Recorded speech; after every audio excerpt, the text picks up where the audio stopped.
Hello world, this is Soraya here and welcome back to my channel. And today I will be reading a stuttering book called A Boy and a Jaguar. According to the back, it says that it is a beautiful book that will inspire stutterers to succeed and make a positive difference in the world. And I've read this once or twice and I found it really interesting and I want to share it with you guys. So let's get started. Oh, and if you like my new activist look, give me a thumbs up. Okay, so let's get started on this book. Oh, A Boy and a Jaguar by Alan Robinowitz, illustrated by Katia Chian.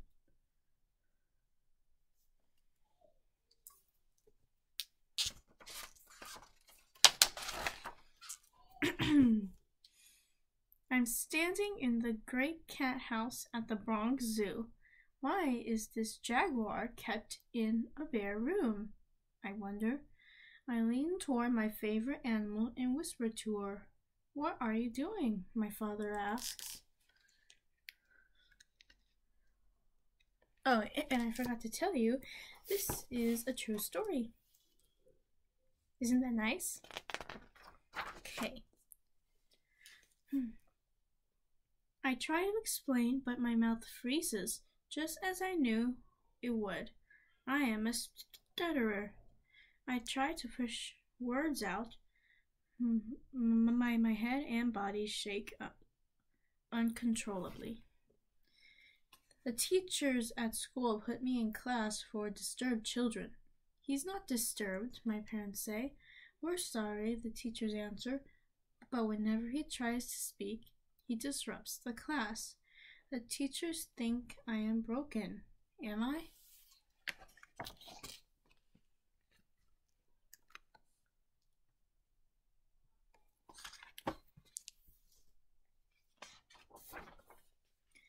But I can do two things without stuttering.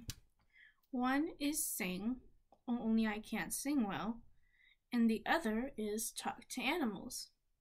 Every day I come home from class and go straight to my closet in my room. I bring out my pets, a hamster, a gerbil, a green turtle, a chameleon, and a garter snake. I close the door and talk to them without stuttering.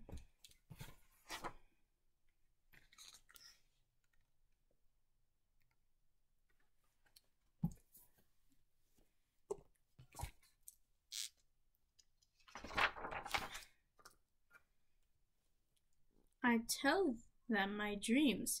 I tell them that I want to be able to speak like everyone else.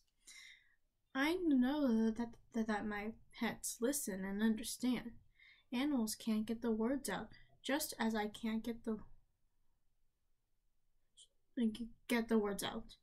So people ignore or misunderstand or hurt them. The same way people ignore or misunderstand or hurt me. I make a promise to my pets. I promise that if I can ever find my voice, I will be their voice and keep them from harm.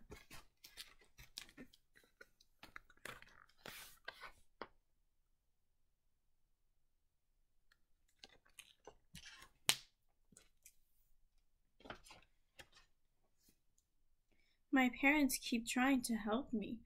Doctor after doctor, medicine and hypnosis. Nothing works. But my father knows the one thing that does work. He takes me to the great cat house at the Bronx Zoo. I go straight to the cage with the lone jaguar, lean over the railing and put my face against the bars. I whisper a promise to her fluently.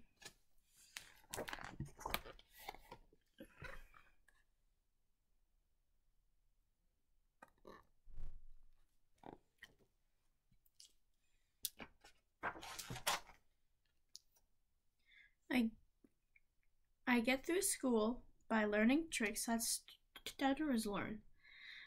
I learn when not to speak, when to avoid situations, and when to just not be around people. When I'm in college, my parents enrolled me in an experimental program. There, I'm told that I am a stutterer and will always be a stutterer. Always. But the teacher tells me that if I work hard, I can be a completely fluent stutterer. I think about how my mouth moves in airflow, and for the first time in years, I can speak without stuttering.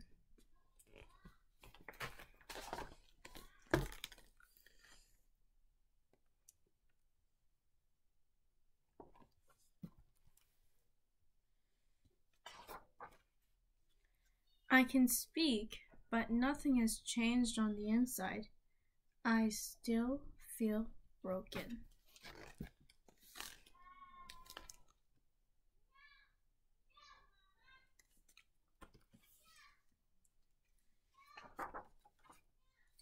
I go to the Great Smoky Mountains to study black bears. Alone in the forest with the animals, I am at home.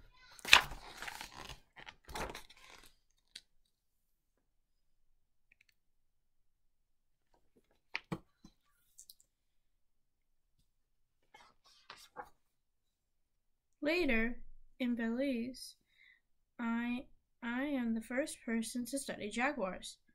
The jungle makes me feel more alive than I have ever felt.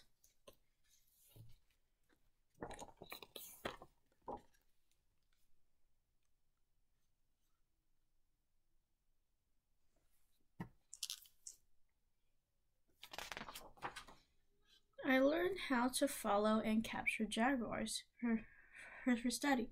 Before releasing them back into the wild, I am happy. But as fast as I catch jaguars and gather information to help them, hunters are killing them. They fear the animals and prize their bodies as trophies. I need to get more areas protected for the jaguars. I want to keep the promise I made to the pets in my closet. I have a voice and then now to speak for animals.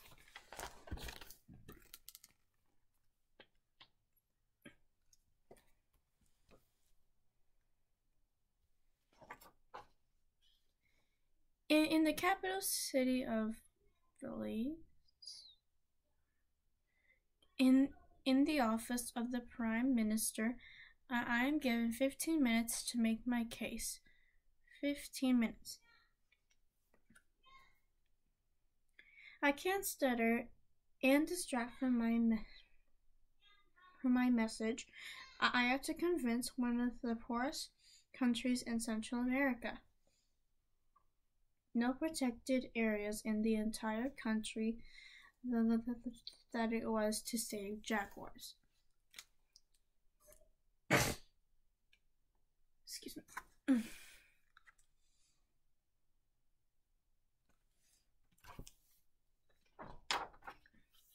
Later that day, the Prime Minister votes to set up the world's first and only jaguar preserve.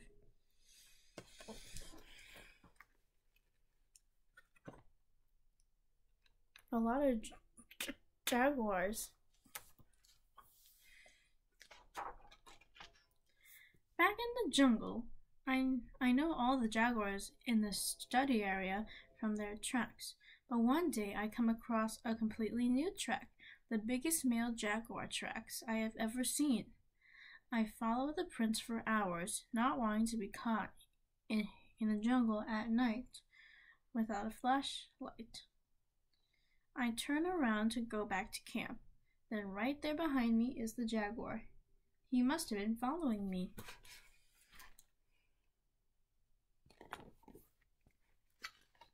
See that jaguar behind him? That's the one.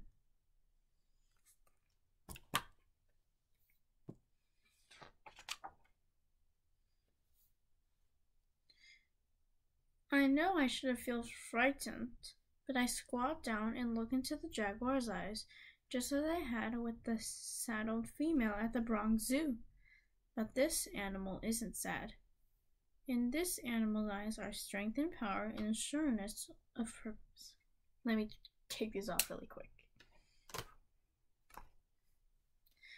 We are both whole. We are both at home.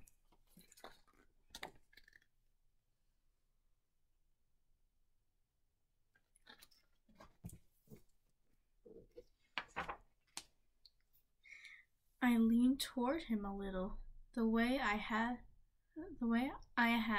at the Bronx Zoo so many years before. There's the jaguar, and there's the boy.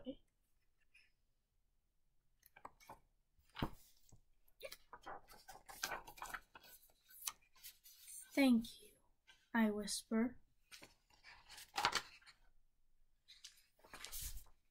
The end. So this story actually says that he doesn't stutter when he talks to animals. That's actually really true. A lot of people have times when they don't stutter, like for example singing and reading also. Well guys, that's it for today. I hope you enjoyed this video. If you did, give me a thumbs up and click the subscribe button and turn on the notifications, and I will see you guys later. Bye!